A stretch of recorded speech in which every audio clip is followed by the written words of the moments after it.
Hi, and welcome back to the Institute for Business Growth and the Sales Accelerator module.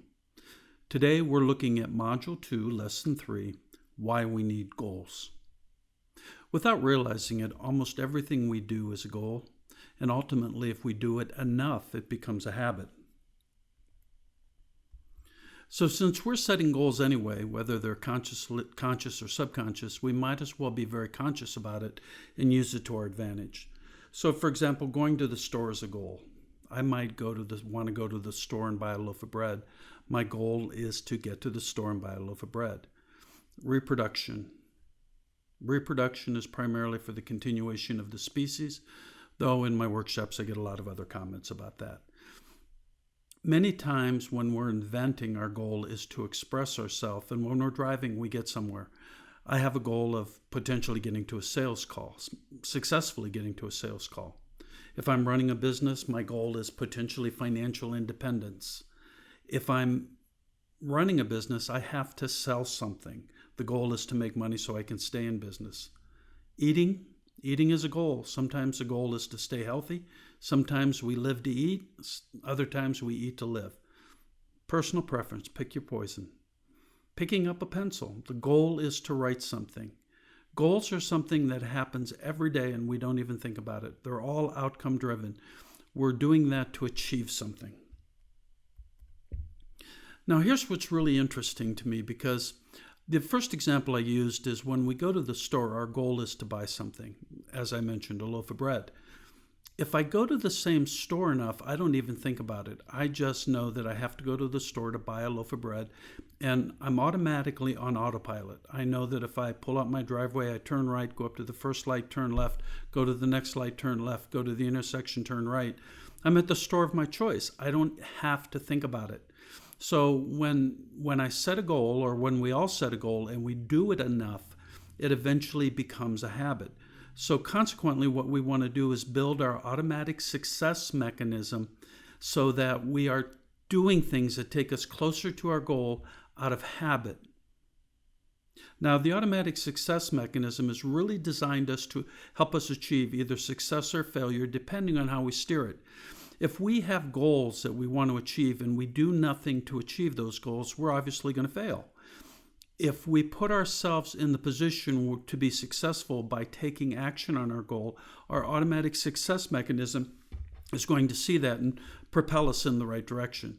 For those of you who might recognize this term, garbage in, garbage out, it's like a computer. Many years ago, I was working on computer systems. And if the program made an error, it could make enough errors for 100 people in a matter of a second, versus a human being making an error. So we've got to be careful what we put in. And every day I'm very careful what I think about. I'm very careful about the programs I watch. I'm very careful about the news programs I watch, because I want to be sure what I'm feeding my automatic success mechanism and making sure that it's being pointed in the right direction.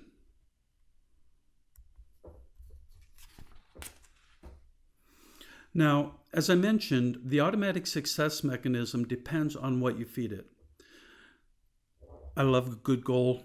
You've got to set goals. The absence of a criteria for outcomes set in advance makes understanding doubtful and evaluation impossible. What that means is if you don't know where you're going, if you don't have an end in mind, and you don't have a way to measure your progress, then how do you know that you're doing the right things? Building a business, making a successful sale is pretty simple once you start doing the right things. It's something that we have to work on consistently. We have to be able to evaluate what we're doing and move forward. So one of the things that I will ask you to think about, among many things throughout this program, is in the Module 2, Lesson 1 handout, there was a contract that I ask all my clients to sign. And it's not a contract with me, it's a contract with them. And it basically says, I am responsible, I have complete ownership for the results that I get, and it is my responsibility, and it is my challenge, and it is my opportunity to create those outcomes. It's not my family's, it's not my customers, it's not my clients, it's not my wife, my family. I own it. I've got to own it. So here is a quote that I absolutely love. It says, "I am responsible for what I see. I choose the feelings I experience, and I decide upon the goal I would achieve.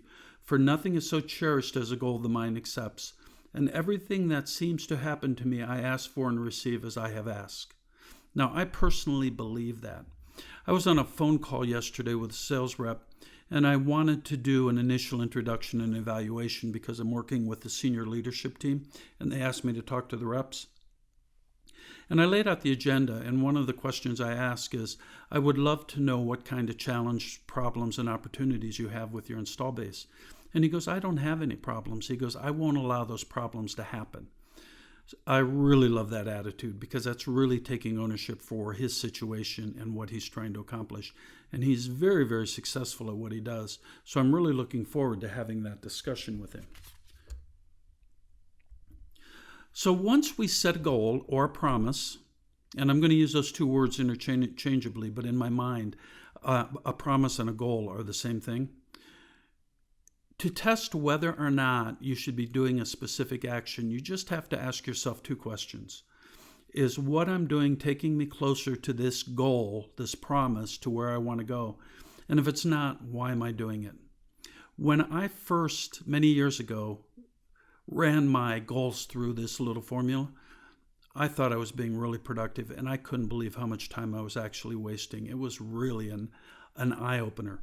So throughout the day, what I'd like to ask you to do is, if you're doing something and you're doing it out of habit, if you're doing it because it's expected of you, if you're doing it as part of your goal, you think, ask yourself just these two questions.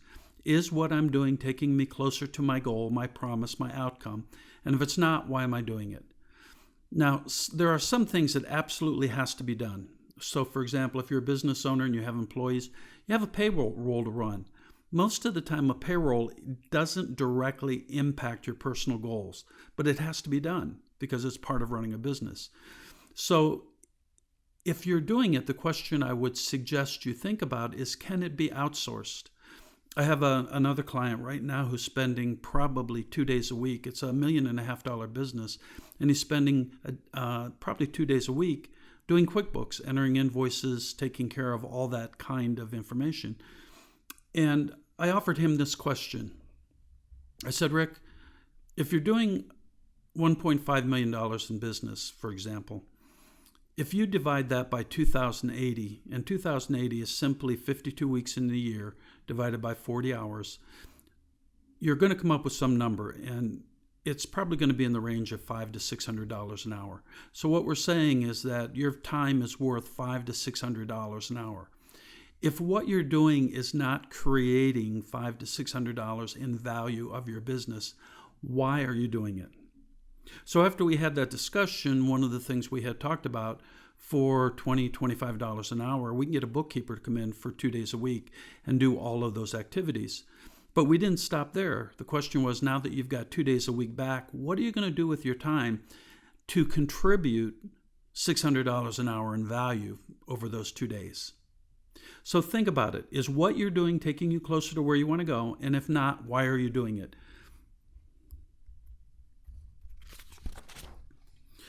As I mentioned earlier, I've been using goal and promises interchangeably. Bill Bartman, unfortunately recently deceased, said in a webinar, 77% of all goals fail and 97% of all promises are kept. And the question that he offered up to me was, if your goals are not important enough to make them a promise, why are they on your list? And I thought about that, and I really believe what he says is true. When I think about it, I set a goal, and if I'm not really emotionally invested in the goal in terms of outcome or what I'm trying to achieve, I'm not too concerned about whether or not I achieve it. But if I make a promise to somebody, I will bend over backwards to make that happen, whatever it was that I promised. So if I'm not willing to treat something as a promise and give it the same kind of attention and integrity that I would give a promise to one of my clients, friends, family members, or coworkers, why is it on the list? I want you to really think about if your goal's there because it's something you truly want to achieve, or if it's something there because you're expected to do it.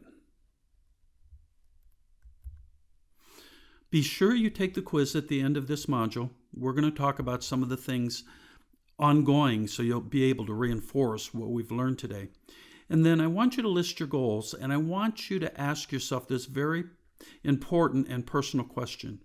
Is your goal so important to you that you're willing to make it a promise?